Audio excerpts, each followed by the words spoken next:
ہمارے یہاں اپنے بہت سارے اپنے پروفیسرز موجود ہیں، تو ان کے لیے میں ریکویسٹ کروں گا کہ اپنا جو ہے وہ خیالات کا اظہار کریں تھوڑا اس پروگرام کے بارے میں بھی اور سر کے لیے بھی. تو اسحاق صاحب آپ سے ریکویسٹ ہے. رحیم، بہت بہت شکریہ خان صاحب. سب سے پہلے تو اس پروگرام کا منعقد کرنے کا جو آئیڈیا تھا آپ کا بہت اچھا اور قابل تحسین ہے، اور پھر آپ نے مجھے موقع دیا کہ میں کچھ استاد مکرم کے بارے میں کچھ کہوں. اصل میں سمد صاحب کے بارے میں کہنا آسان بھی اور مشکل بھی ہے. آسان اس لیے کہ آدمی جتنی بھی اچھی چیزیں سوچ سکتا ہے کسی کے بارے میں وہ ہم کہہ سکتے ہیں اور کام ہو جائے گا. مشکل اس لیے کہ بہت تھوڑے وقت میں سب کو احاطہ کرنا جو ہے نا بڑا مشکل ہے. ان کی شخصیت کے اتنے پہلو ہیں. ایز اے کارڈیالوجسٹ تو اس میں کوئی شبہ نہیں کہ وہ استادوں کے استاد، پائنیئر، ماڈرن کارڈیالوجی کی بنیاد رکھنے والوں میں شامل ہیں. لہذا ان کو ہم بابا کارڈیالوجی بھی کہہ سکتے ہیں. اور میری خوش قسمتی یہ ہے کہ مجھے ان کے ساتھ کئی حیثیتوں میں کام کرنے کا موقع ملا ہے. تو میں آپ کے ساتھ کچھ شیئر کروں گا کہ فرسٹ ٹائم میں نے سمد صاحب کو دیکھا ہے 1967 میں، جب میں خیبر میڈیکل کالج میں ایڈمٹ ہوا. تو ہمارے بلاک کے ساتھ ایک پیتھولوجی بلاک ہوتا تھا، تو وہاں ہم 2 دفعہ گئے تو میں نے بالکل اسی حلیے میں اور اسی شکل صورت میں نے ان کو دیکھا. تو مجھے کسی نے کہا کہ بادشاہ صاحب ہیں اور یہ پیتھولوجی کے ڈیمانسٹریٹر ہیں. پھر غالباً 68 میں سر آپ باہر چلے گئے. تو 68 میں یہ اس زمانے میں our medical college was the only medical college run by the university, not by the health department. تو وہ ہر سال 1-2 بندوں کو بھیجا کرتے تھے باہر. تو سمد صاحب کے ساتھ ایک اور صاحب گئے تھے، حمزہ سرجن جی. تو خیر یہ امریکہ چلے گئے، پہلے انگلینڈ، پھر انگلینڈ سے امریکہ چلے گئے. تو پھر 74 میں میں ہاؤس جاب کر رہا تھا، تو سمد صاحب تشریف لا چکے تھے اور NSUD میں داخل ہو چکے تھے ایز اے اسسٹنٹ پروفیسر. تو پھر میری ان سے ملاقات ہمارے ٹیپو سلطان روڈ کے گھر میں ہوئی. کسی پیر صاحب آئے تھے مان کسی بھی ان کے ساتھ. اچھا، حمزہ صاحب جو تھے وہ بھی بڑے داڑھی اور شلوار قمیض، لیکن وہ وہاں سے شیو کر کے اور ایک میم کو لے کر واپس آ گئے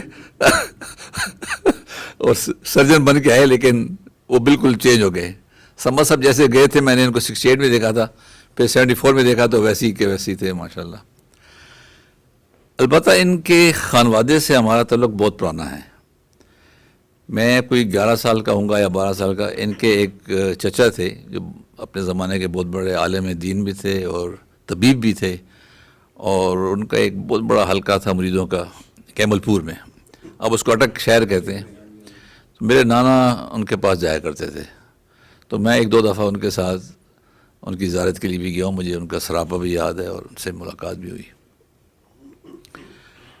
پھر یہ ہوا کہ میں 85 میں انگلینڈ سے واپس آیا، تو پھر ان کے نیاز حاصل ہوئے اور پھر کارڈیوواسکولر میں کام کرنے کا موقع ہی ملا. تو سمد صاحب ایک ایسی شخصیت ہیں کہ جن کے اندر کارڈیالوجی تو خیر ایک ہے ہی ان کا سبجیکٹ، لیکن دوسرے علوم، احادیث کے بارے میں، قرآن مجید کے بارے میں دیا، کیونکہ ایک ایسے خاندان سے ان کا تعلق ہے جو کہ بہت ہی معروف مذہبی گھرانہ ہے. اور پھر آپ دیکھیں کہ سمد صاحب نے دنیا کا میرا خیال ہے کوئی ملک ایسا نہیں جہاں انہیں گئے نہیں ہوں گے کانفرنسوں میں یا، لیکن انہوں نے اپنی وضع کا تو کبھی حائل نہیں ہونے دیا. جیسے ہم لوگ ہر چیز کا بڑے کانشیس ہوتے ہیں کہ یار ہم جا رہے ہیں، ٹائی لگانی ہے، یہ کرنا ہے، وہ کرنا ہے. سمد صاحب ان چیزوں سے بے نیاز ہو کے پوری دنیا میں گھومے. بلکہ میں ایک میٹنگ میں گیا تو مجھے ایک صاحب ملے دور سے آ کے، مجھے سینئر کو پروفیسر تھے، کہنے لگے ویئر از دیٹ مین. تو میں نے کہا دس ٹائم ہی went to some other conference. Samad صاحب انتہائی ان کی 2-3 چیزیں جو مجھے بہت امپریس کیا ہے، جنہوں نے جیسے ان سے خیر ہم نے بہت کچھ سیکھا ہے. کارڈیالوجی بھی سیکھی ہے، نان میڈیکل چیزیں بھی سیکھی ہیں. سب سے ان کی 2 جو چیزیں مجھے بہت زیادہ میں ان سے امپریس ہوا ہوں، خیر یہ تو میرے ہمارے خاندانی تعلق بھی ہے. بیگم صاحبہ میری کلاس فیلو بھی ہیں, پھر ہم لوگوں کا ان کے ساتھ روحانی رشتے بھی ہیں, بچوں کے بھی. ایک تو سمجھ صاحب بڑے سے بڑا طبی مسئلہ ہو یا سیاسی مسئلہ ہو یا دنیاوی مسئلہ ہو, اس کو بڑے مزیدار طریقے سے, بڑی لطیفانہ انداز میں اس کا حل پیش کر دیتے ہیں, اور بڑے یعنی ریلیکس ہو کے وہ آپ کو بتا دیں گے کہ بھائی اس کا یہ مسئلے کا یہ حل ہے. تو آپ کو لگے گا کہ وہ مسئلہ ہی نہیں ہے کچھ, حالانکہ اس سے پہلے آپ سمجھتے ہیں کہ یہ بہت بڑی بات ہے.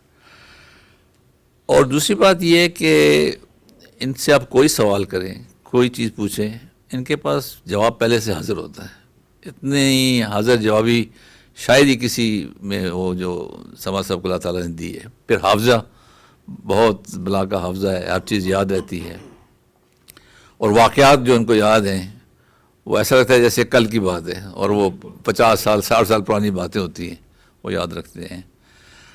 اور پھر انہوں نے اپنے بچوں کی, جیسے انہوں نے فرمایا کہ جینز, میں تو سمجھتا ہوں کہ ان کی کوئی جینیٹیکلی اللہ تعالیٰ نے ان کو اتنی ذہانت اور علمیت دی ہے کہ وہ اگر ان کو یہ انوائرمنٹ نہ بھی ملتا تو پتہ نہیں کتنا شائن کرتا. تو سمد صاحب بطور ہم سفر اگر آپ ان کے ساتھ جائیں کبھی, اور ہمیں بہت موقع ملا ان کے ساتھ جانے کا, تو آپ کو ذرا بھی بوریت نہیں ہونی ہوتی. آپ کو واقعات اور لطیفے اور سارا آپ کو مشہور رکھتے ہیں. تو ہم نے ایک زمانے میں مشہور ہو گیا تھا, میں جعفری صاحب اور وورا صاحب اور سما صاحب, ہم بہت زیادہ ٹریول کیا کرتے تھے ادھر ادھر, کبھی ایسپرین کے سلسلے میں, کبھی کسی اور سلسلے میں.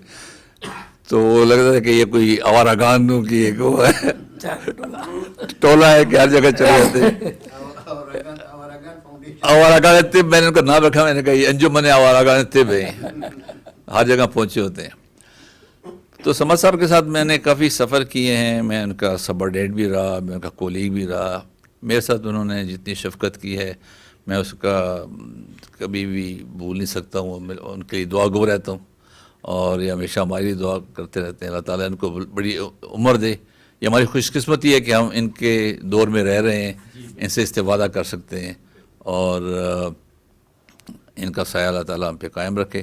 تو سمد صاحب ہمارے لیے ایک بہت بڑا اثاثہ ہیں, قومی اثاثہ ہیں, اور جیسے آپ نے اپنے اس میں اجاگر کیا ہے, میرا خیال ہے ان کی باتوں سے اگر ہم کچھ سیکھیں گے تو یہ ہمارے لیے بڑی سعادت کی, خوش قسمتی کی بات ہوگی. بہت سیکھا آج کے پروگرام میں, بہت سیکھا ہم نے, اور جنریشن کے لیے انشاءاللہ تعالی اس کو اور سم اپ بہت شکریہ.